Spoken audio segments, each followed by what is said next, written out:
أعوذ بالله من الشيطان الرجيم بسم الله الرحمن الرحيم لبيك اللهم لبيك لبيك لا شريك لك لبيك إن الحمد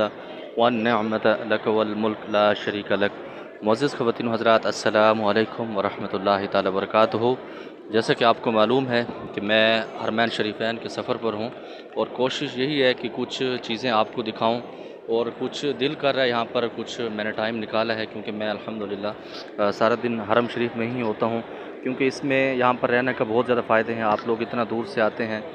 پیسہ بھی لگاتے ہیں، تو آپ کو صرف صحیح رزلٹ تب ملتا ہے جب آپ یہاں پر حرم شریف میں مکمل ٹائم دیتے ہیں۔ اس میں یہ فائدہ ہوتا ہے کہ آپ نماز حجر اسود کے ساتھ بھی پڑھ سکتے ہیں، اور اس کے بعد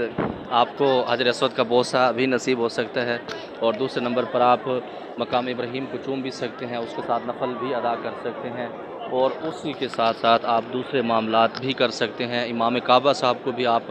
دیکھ سکتے ہیں، ان کی زیارت بھی کر سکتے ہیں، اور کافی سارے معاملات آپ کے وہاں پر ہوتے ہیں۔ لیکن شرط یہ ہے کہ جب بھی آپ حرم شریف میں آئیں، احرام ضرور باندھ کر آئیں، جیسے کہ میں نے باندھا ہوا ہے، ایون صبح سے باندھا ہوا ہے۔ اس کا یہ فائدہ ہے کہ جب آپ احرام باندھ کے آتے ہیں تو آپ کو فوراً سے اندر جانے دیتے ہیں، ورنہ نیچے خانہ کعبہ کی طرف نہیں جانے دیتے، بہت سارے مسائل کھڑے کرتے ہیں چھوڑتے۔ ابھی میں رات کے منظر آپ کو دکھا رہا ہوں، یہ سامنے اوپر ایک سکرین لگی ہوئی ہے جس کے اوپر پورا نقشہ چلتا ہے کہ کہاں پر طواف ہو رہا ہے، اور باہر کے جو معاملات ہیں گلی محلے کے وہ بھی اس کے اندر کیچ کر رہے ہوتے ہیں یہ لوگ۔ تو محترم سامعین، جو باتیں میں نے آپ سے کرنی تھی بہت زیادہ ضروری سمجھ رہا تھا، وہ یہ ہے کہ یہاں پر کوئی کسی سے کوئی ایسی بات نہیں کرتا، جس کا جو دل کرتا ہے وہ کرتا ہے، جس کا دل کرتا ہے وہ چادر اتار کے وضو کر لیتا ہے، یا پھر ویسے ہی وہ وضو کر رہا ہوتا ہے۔ دو چادریں ہوتی ہیں جس کے اندر اس کی زندگانی گزر رہی ہوتی ہے۔ جزاک اللہ۔ تو محترم سامعین، یہاں پر بہت ساری چیزیں میں نے نوٹ کی ہیں۔ یہاں پر کوئی یہ نہیں کہتا کہ آپ نے ہاتھ کہاں پر باندھے ہوئے ہیں، آپ انگوٹھے کیوں نہیں چوم رہے، آپ انگوٹھے چوم کیوں رہے ہیں۔ تو یہاں پر کسی بھی قسم کا کوئی ایسا مسئلہ نہیں، جو آپ کا دل کرتا ہے، آپ کو جو اچھا لگتا ہے آپ وہی کرتے ہیں۔ اور اس کے بعد جو سب سے بڑی بات ہے، جتنا آدمی یہاں پر شفقت سے، محبت سے، احترام سے آتا ہے، تو اللہ رب العزت کے بہت سارے معاملات ہوتے ہیں۔ اور سب سے بڑی چیز جو میں نے یہاں پر نوٹ کی وہ یہ ہے کہ جب کسی آدمی سے کوئی غلطی ہوتی ہے، مثال کے طور پر آپ جا رہے ہیں، آپ کا دھکا کس سے لگ گیا ہے، تو وہ خود آپ سے سوری کر رہا ہوتا ہے، چاہے وہ دوسرے ملک کا ہے یا کسی بھی معاملات کا ہے۔ محترم صاحب، یہ جو آپ اوپر ہمارا دیکھ رہے ہیں، یہ کیا نام لکھا اس پہ، وقف المالک عبدالعزیز الحرمین شریفین کا نام یہاں پر لکھا ہوا ہے۔ وقف المالک عبدالعزیز للحرمین شریفین، یہ ان کی عمارت ہے۔ کتنی پیاری عمارت ہے، آپ اس کو دیکھیں، اور اس ملنگ فقیر کو دعاؤں میں ضرور یاد رکھیے گا۔ اور یہ اس طرف سے میں آپ کو دکھاتا ہوں، میں کوشش کرتا ہوں کہ کسی جگہ پر ایسا نہ ہو کہ بے ادبی کا کوئی مقام آ جائے۔ یہ وہ مینار ہیں جو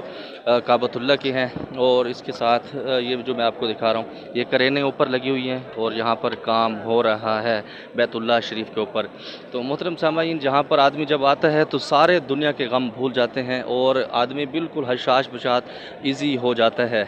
تو آپ شاید یہ بھی سمجھیں قاری صاحب، آپ نے سر پر ٹوپی کیوں نہیں لی ہوئی، کیونکہ آپ لوگ بہت زیادہ محبت کرتے ہیں، تو اس کا سوال بھی آپ مجھ سے پوچھتے ہیں کہ جب آپ آدمی احرام میں ہوتا ہے تو اس میں وہ ٹنڈ، وہ گنجا پن، وہ اللہ رب العزت کو بہت زیادہ پسند ہوتا ہے۔ اللہ رب العزت خود اس کو بہت زیادہ فرشتوں پہ فخر بھی کرتے ہیں کہ دیکھو اس بندے نے میرے لیے دو چادریں باندھی ہوئی ہیں، اپنے سر کو بھی ننگا چھوڑا ہوا ہے، اور چپل بھی نہیں پہنے ہوئے۔ آپ یقین کریں کہ یہاں پر اکثر لوگ چپل پہن کے بھی نماز پڑھ رہے ہوتے ہیں حرم شریف میں، کعبۃ اللہ کے بالکل سامنے بھی، تو لیکن ان سے بھی کوئی نہیں پوچھ رہا ہوتا۔ ہر کسی کے اپنے معاملات ہیں، جس کی جو عقیدت ہوتی ہے۔ اور مزے کی بات یہ بتاؤں، کہتے ہیں نیکی کر کے بتانی نہیں چاہیے، میں اس لیے بتا رہا ہوں کہ محبت بڑھے، کہ ہم لوگ جو اتنا پیسہ لگا کر آتے ہیں تو اس کا کوئی رزلٹ بھی ملنا چاہیے۔ میں نے الحمدللہ 2 دن سے چپل استعمال نہیں کی، کیونکہ رات کو جو میں نے چپل میری گم ہوئی تھی تو دوسری میں نے خریدی، لیکن میں نے اس کو استعمال نہیں کی ابھی تک۔ یہ دیکھیں، یہ یہاں پر اوپر کیمرہ چل رہا ہے، اور اس جگہ سے سم آپ کو ملتی ہے۔ اور دوسرے نمبر پر اگر میں آپ کو بتاتا چلوں، اگر آپ کبوتر چوک سے اندر داخل ہوتے ہیں تو آپ 3 نمبر گیٹ کا انتخاب کریں گے، تو اس کے بعد جب آپ کعبہ شریف کی طرف جاتے ہیں،